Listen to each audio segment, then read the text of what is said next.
ભરૂચમાં આજે વડ સાવિત્રીના વ્રત નિમિત્તે સૌભાગ્યવતી બહેનોએ વડની પૂજા કરી પતિના લાંબા આયુષ્ય માટે પ્રાર્થના કરી।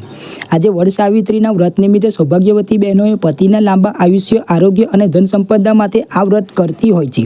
પોતાનું સિંદૂર સુરક્ષિત રહે તે હેતુથી પરિણીત સ્ત્રીઓ વડની પ્રદક્ષિણા ફરતી હોય છે। પરિણીત સ્ત્રીઓ સિંગદાણા, બદામ, કાજુ અને પીપરમિન્ટ વગેરે મૂકીને વડની પ્રદક્ષિણા કરતી હોય છે। 108 પ્રદક્ષિણા ફરતી વખતે વડને સૂતરની દોરી બાંધવા સાથે વિષ્ણુ ભગવાનનું સ્મરણ કરતી જાય છે। આ વ્રત કરવાનો મુખ્ય હેતુ પતિના સર્વાંગી વિકાસ તેમજ સંતાનની સર્વ પ્રકારે સુખાકારી થાય તે હોય છે। આપણા શાસ્ત્રોમાં ઉલ્લેખ કરાયો છે કે ધનવાન રાજકુંવરી સાવિત્રી દેવીએ પણ આજના દિવસે વ્રત સંપન્ન કર્યું હતું। આજના દિવસે વડ સાવિત્રી વ્રતની કથા, વિષ્ણુ સહસ્ત્રનામના પાઠ, શિવજીની પૂજા અર્ચના સાથે શિવજીની મહાપૂજા કરવાનું મહાત્મ્ય રહેલું છે।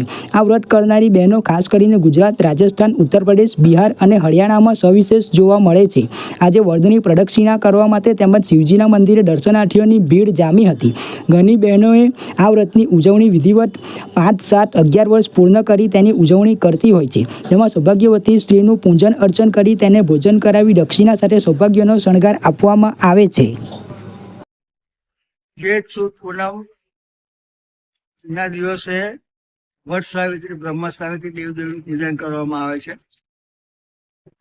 બહેનો એમના અખંડ સૌભાગ્યવતીના વરદાન મેળવવા માટે આ વ્રત કરવામાં આવે છે બ્રહ્મ સાવિત્રી દેવદેવીનું, બરાબર છે। પરિવારની સુખ શાંતિ માટે આયુ, આરોગ્ય, તંદુરસ્તી, સુખ શાંતિ, વિદ્યા, અક્ષય પુણ્ય, સકલ મનોકામના બધી પૂરી થાય એના માટે આ વ્રત કરવામાં આવે છે।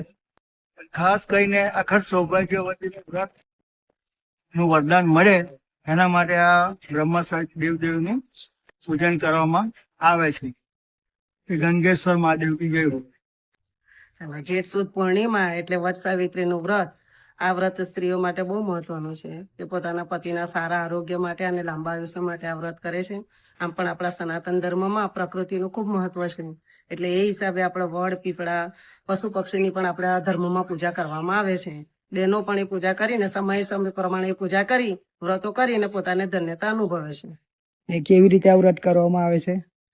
આ વ્રતમાં વડની પૂજા કરવામાં આવે છે અને વડને સૂતરના દોરા વડે 108 કે જેની પોતાની યથાશક્તિ પ્રમાણે 108 પ્રદક્ષિણા કરવામાં આવે છે અને પતિના લાંબા આયુષ્ય અને સારા આરોગ્ય માટે કામના કરવામાં આવે છે। એના માટે આપણે ઉપવાસ કેવું કઈ કરવામાં આવે છે? એના માટે આમ તો 3 દિવસનું આ વ્રત છે અને આવતીકાલે પૂનમ પછી પડવાના દિવસે ફરાળ કરવામાં આવે, પરંતુ આપણે ત્યાં ગુજરાતમાં મોટે ભાગે એક જ દિવસે આ વ્રત કરવામાં આવે છે। એટલે પૂનમને દિવસે સવારથી સ્ત્રીઓ નકરડા ઉપવાસ કરે, પૂજા કરે, વાર્તા કરે અને આખો દિવસ આ રીતે પોતાના પતિના લાંબા આયુષ્ય અને સારો આરોગ્ય માટે ભગવાનને પ્રાર્થના કરે। વ્રતમાં આપણે એવું કઈ ખરું કે 1 વર્ષ, 3 વર્ષ, 5 વર્ષ કે પછી કાયમ આખી જિંદગી કરવાનું? એ વ્રત લગભગ એવું કહેવામાં આવે છે કે એકવાર કર્યા પછી તમારાથી બને ત્યાં સુધી આખી જિંદગી શક્ય હોય ત્યાં સુધી કરવું જોઈએ।